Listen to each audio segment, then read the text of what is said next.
Profe, ¿cómo está? Buen día. Hermoso, todo bien, todo bien. Verlos y verlas es siempre es un sol de la mañana. Ah, Eh, entonces, grupos, periodos, tipos de enlace químico, que ustedes sepan calcular el delta, el delta electronegatividad, en el sentido de cómo puedan ustedes tipificar o caracterizar si ese enlace va a ser covalente polar, covalente no polar, o va a ser enlace iónico. Son todas cosas que hemos recontravisto. Aparte tengo a Diana acá que tiene la plena libertad de interrumpirme y decir, eso no lo dimos. Entonces, seguimos. Bioelementos primarios, o sea, toda esta historia previa desembarca en bioelementos primarios. ¿Por qué se eligen, de alguna manera se seleccionan esos bioelementos primarios? Perdón, profe, lo que es la historia del átomo también. No, no, no, no. Pero yo no soy para nada histórico. Nada histórico. La historia de la biología es para los historiadores, salvo que tenga una implicancia directa en el desarrollo del conocimiento científico. Ahí puede ser algo de eso, porque doy también método científico dicto, no en este espacio, en esta carrera. Pero no, no, no. A mí dame directamente la vida en la mano y ahí trabajamos. Entonces, bioelementos primarios te lleva también a atmósfera primitiva, te lleva también a... El concepto de isótomos, isóbaros. Ahora vamos. Atmósfera primitiva, dije. Evolución química abiótica. Tienen que tener claro que es un isótopo, que es un isóbaro, que es un isótono y que es un isodiáforo.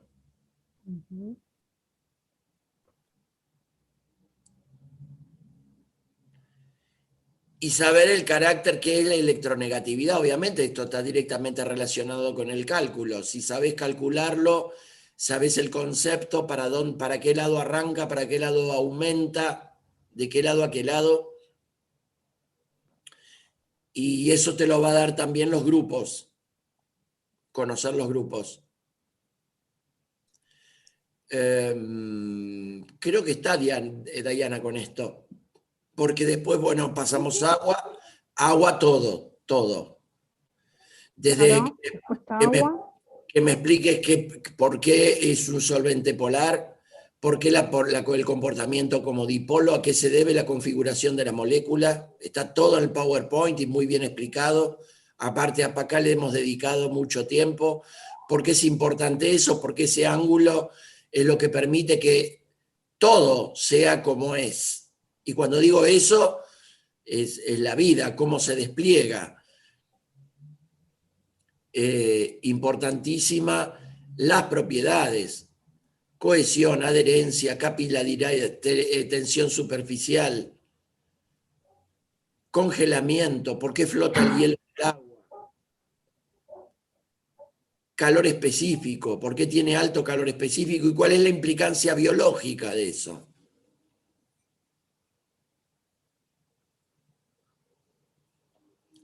O sea, el estudio de agua en química, física, biológica es, por el costado, el impacto a nivel biológico. ¿Cómo vas a desconocer agua intracelular y agua extracelular? Eso es una pregunta que te va a ir de cajón.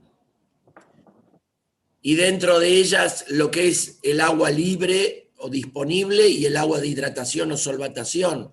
Un tema que hemos estudiado cuando estudiamos la solubilización del cloruro de sodio, por ejemplo. Entonces, eso te lleva a entender cómo se disuelven las sustancias polares en términos de aquellas que tienen carga neta, como las iónicas, como el cloruro de sodio, y cómo se disuelven las sustancias que son polares pero no son iónicas. Y son polares porque tienen grupos polares. Hay un gran PowerPoint que quiero que le den bola, que es el de funciones químicas. No te voy a tomar una sola estructura ni una sola fórmula, te lo prometo. Pero las funciones químicas te dan a vos la memoria visual para entender qué es un grupo alcohólico, qué es un alcohol primario, secundario, terciario, qué es un ácido, qué es un aldehído, qué es una acetona.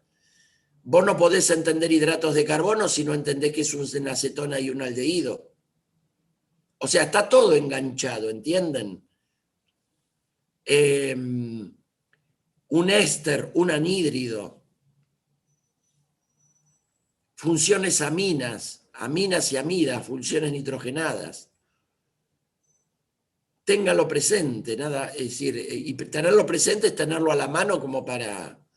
Porque como yo no voy a exigir cámara y les voy a asignar un tiempo y no nos vamos a encontrar, ya le dije, pues no vamos a tener clase, vamos a estar Dayana y yo acompañándolos y acompañándolas desde el foro mientras hacen ese examen.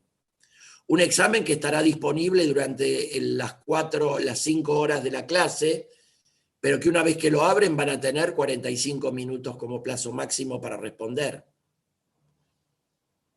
¿Cuántas preguntas? Y las que podés responder en 45 minutos, con comodidad y tranquilidad. Néstor, eso te iba a consultar. ¿A qué hora se los habilitas?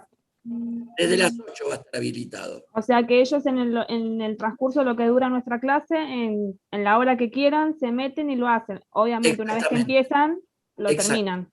Lo tiene que terminar porque los corre el tiempo en ese sentido. Está bien, pero... Esa es la idea, tal cual.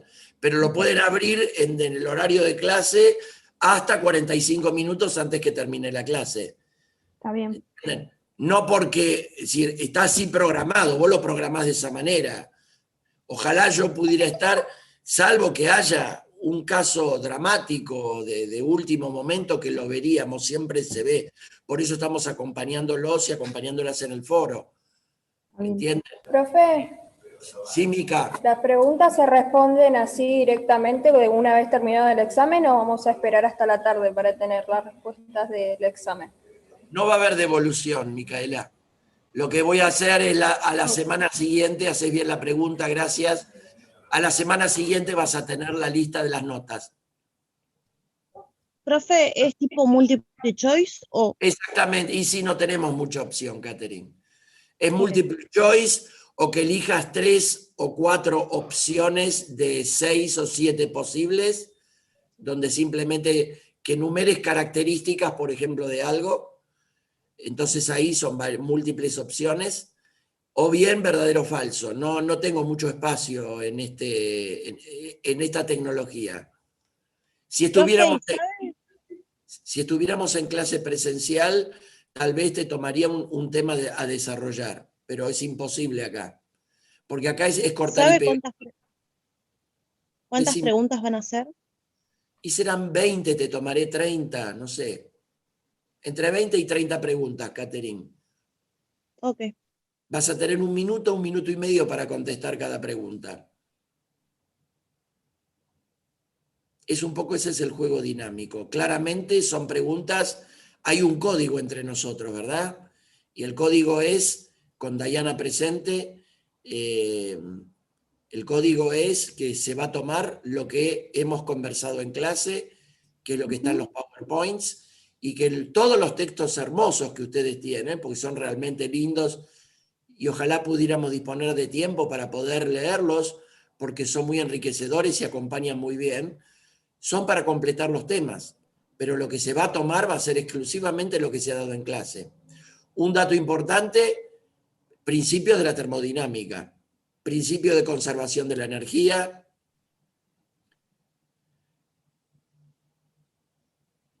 segundo principio de la termodinámica, concepto de energía total, energía libre de Gibbs, entropía, por qué la tendencia del universo y la tendencia de los sistemas en procesos espontáneos es a desarmarse completamente, tienden al desorden, tienen que manejar ahí el concepto de estabilidad, máxima estabilidad, mínima energía, a menos que pongan un trabajo para generar orden. ¿Hablamos de reacciones acopladas, Dayana? No, Néstor. Bien, yo prefiero que estudien todo esto y después del primer parcial van a tener una revisión, vamos a hacer una nueva dosis del tema de termodinámica, pero para eso necesito que tengan incorporados los conocimientos. Agua, les dije todos, hablé de agua intracelular, extracelular, agua intersticial, agua de lo que es vasos sanguíneos, que está todo explicado en el PowerPoint. La importancia para la vida del agua. Y lo que nos queda sería hidratos de carbono y lípidos, que no lo voy a abrir, simplemente porque es muy reciente los temas de estas dos biomoléculas, y ahí va todo lo que hemos visto y todo lo que hemos explicado. Yo les conté, y si no les cuento ahora, en realidad es un solo PowerPoint que está dividido en 4 partes, este multicolorido. No lo pude subir porque es súper pesado. Entonces, mi recomendación es, porque no tenía otra forma de subirlo, las 3 primeras diapositivas de lípidos sería la introductoria del gran tema. No me lo dejaba subir con hidratos de carbono, así que lo subí con lípidos. Ustedes van ahí donde tenés el diseño de lo que es una cadena carbonada. Tiene que tener claro el carbono tetraédrico, lo que es la química del carbono orgánico, tal como lo dice el PowerPoint, las múltiples formas en que se combina el carbono formando distintas estructuras. Y ahí arranca con bioelementos primarios. Y mi recomendación es que después del tercer slide de lípidos se vayan al PowerPoint de funciones químicas. Una vez que vieron funciones químicas, vuelvan a hidratos de carbono y después sigan con lípidos. Esto es un poco la revisión. No sé si, Dayana, queda algo pendiente. Claramente, No, Néstor. Imagínense cómo será todo de coherente, que de esta manera, haciendo este proceso lógico de estudio de los temas, te va a caer la ficha por qué los hidratos de carbono son hidrosolubles, pregunta de Choice, por qué los lípidos son hidrofóbicos. O sea, la naturaleza química, que no te voy a tomar fórmula, pero sí tenés que tener claro qué hace a una sustancia polar. Esto significa por qué podés generar una solución parenteral de glucosa para dar por vía endovenosa a un paciente un suero. De eso estamos hablando, gente querida. ¿Por qué se solubiliza la glucosa en agua, siendo que no es iónica? Y la única forma es entendiendo mínimamente cómo es la estructura de la glucosa. Yo no te voy a decir ni dibuje la estructura de la glucosa, ni escriba su fórmula molecular. No voy a ir por ese lado, pero tenés que tener claro qué es la glucosa, dónde me la podés ubicar, cómo la podés categorizar dentro de la clasificación que hemos visto. ¿Qué es un polisacárido de reserva? ¿Qué es un polisacárido estructural? Por tirarte datos. No me preguntes que te haga un punteo de hidratos de carbono porque va todo. Pero quiero decir, cuando te digo todo, incluimos la articulación con todo lo que te conté anterior, que tiene que ver con las propiedades físicas y químicas de cada una de estas biomoléculas. ¿Por qué un lípido es hidrofóbico? Lo hace ideal para ser una sustancia de reserva a largo plazo, lo hemos dicho muchas veces, de reserva energética. ¿Qué es un lípido estructural? Vimos el colesterol como lípido estructural, el colesterol como precursor de biosíntesis, ¿no? Hablamos de ácidos biliares, hablamos de hormonas, ¿cuántas hemos visto? Cortisona, cortisol, términos que van a escuchar en la vida cotidiana ustedes como profesionales de la enfermería. Hormonas sexuales masculinas y femeninas responsables de los caracteres secundarios. Yo no te voy a preguntar por los caracteres, pero sepan que hay un precursor de biosíntesis, que a su vez el colesterol, que es un lípido exclusivamente sintetizado por animales, porque las plantas tienen análogos llamados fitosteroles, pero las plantas no tienen colesterol. Puede aparecerte una opción en el choice de eso. En la medida que les estoy punteando, me van cayendo como un download, ¿viste? Todas las preguntas. Y no tengo problema en compartirlas con ustedes, no es un secreto. Simplemente porque lo que voy a tomar, o sea, lo que vamos a... No me gusta ni la palabra tomar. Lo que vamos a compartir son preguntas que ustedes conocen.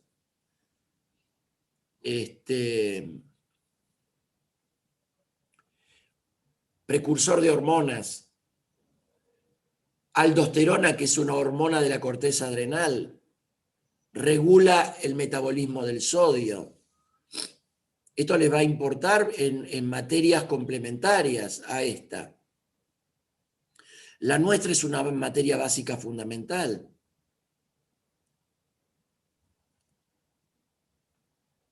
Una alumna que no es de este curso, de la tarde,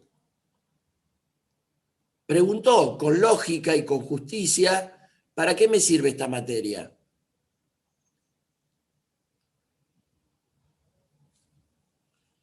Y yo te digo, es en este espacio donde vos vas a entender por qué a un paciente de tercera edad, cuando lo tengas que hidratar, le tenés que dar una solución salina y no agua estéril bidestilada, porque lo matás, pobrecito.